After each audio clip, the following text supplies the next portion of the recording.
Le professeur Christian Perron, je voulais vous en parler.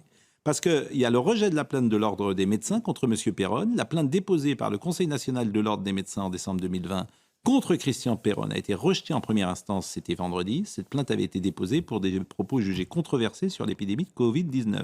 Et il était ce matin chez Sud Radio, chez notre ami Berkoff, M. Perron. Donc je vous propose de l'écouter, parce qu'évidemment, personne n'en parle là encore.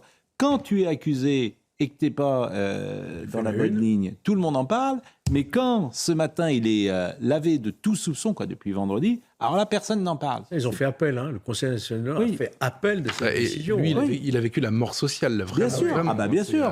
Bien sûr. Il est encore en poste. Oui, il est pas, mais il est infectiologue. Mais c'est comme le professeur Raoult, qui a d'ailleurs demain à l'Élysée, vous aurez Delfrécy qui aura la Légion d'honneur, vous aurez tous les membres du Conseil. Bon, voilà. Et il y a les bons et puis les mauvais. Voilà. Qu'est-ce que vous voulez que je vous dise? Il doit l'avoir déjà la Légion d'honneur, Raoult. Monsieur, je suis pas sûr.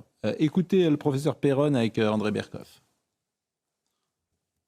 Moi, évidemment, je suis très heureux, mais bon, je ne m'attendais pas à un jugement aussi favorable, mais ce qu'il faut voir, c'est que les représentants dans les différents conseils de l'ordre, parce qu'il y a les conseils départementaux, régionaux, nationaux, c'est quand même des représentants des médecins de France, puisqu'ils sont élus par leur pairs. Bien sûr. Et moi, quand je vois l'énorme soutien que j'ai de toute la France, de tous les médecins généralistes, spécialistes, alors ils n'osent pas l'ouvrir parce qu'ils ont peur si se manifestent publiquement, ils risquent des sanctions, des attaques, et ils ont la trouille.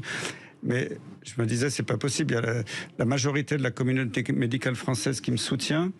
Et là, j'étais ravi de voir que le Conseil de l'Ordre, c'était vraiment le reflet de la communauté médicale française. Il a été démis de ses fonctions quand même de chef de service fin 2020, suite au dépôt de plainte du Conseil national de l'Ordre des médecins. Il devrait demander sa réintégration avec cette décision. C'est un cas très intéressant, Perron, parce que moi, je me souviens d'avoir fait des débats avec lui au tout début du Covid. Il était très respecté, invité partout, etc. Bien sûr.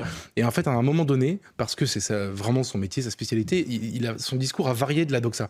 Et en fait, ça prouve, je ne sais pas qui a raison, qui a tort, moi je ne suis pas du tout spécialiste de ça, mais ça prouve que sur ce sujet du Covid, pendant le confinement et pendant les mois qui ont suivi, il y a eu vraiment une doxa, un peu comme dans les dictatures, il ne fallait pas en dévier. Et si vous disiez, il y a eu des trucs, moi c'est surtout sur le plan médiatique que ça m'a frappé.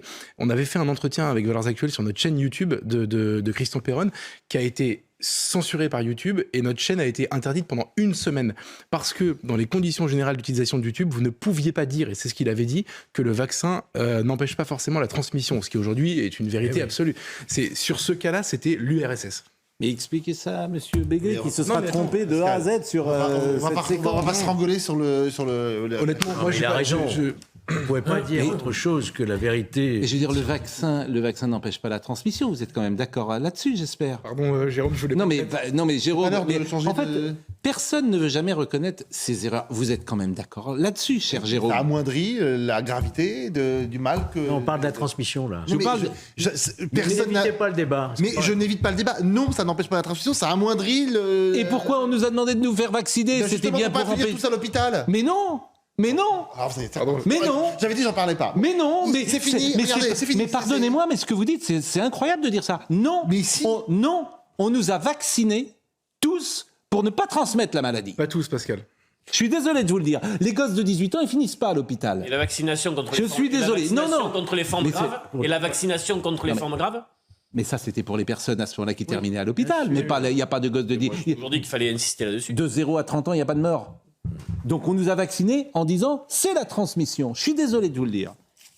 Ayez l'honnêteté intellectuelle de le reconnaître quand même. Et tu t'aperçois que ce vaccin n'empêche pas la transmission. Je pense qu'à la fin des fins, il valait mieux être vacciné que ne pas l'être. Ça c'est vraiment... En fait, les arguments, tu peux parler pendant des heures. Olivier Benkemoun nous a relancé. Je ne voulais pas du tout relancer ce débat, mais, mais il a subi le sort des dissidents soviétiques. Mais bien sûr. Donc, on l'a mis sur un bûcher. On l'a mis sur un bûcher, comme au temps de la sorcellerie. Voilà. Toi, tu soufflais. Bon, Olivier Benkemoun. Non, mais on peut se tromper dans la vie, hein, ça arrive régulièrement.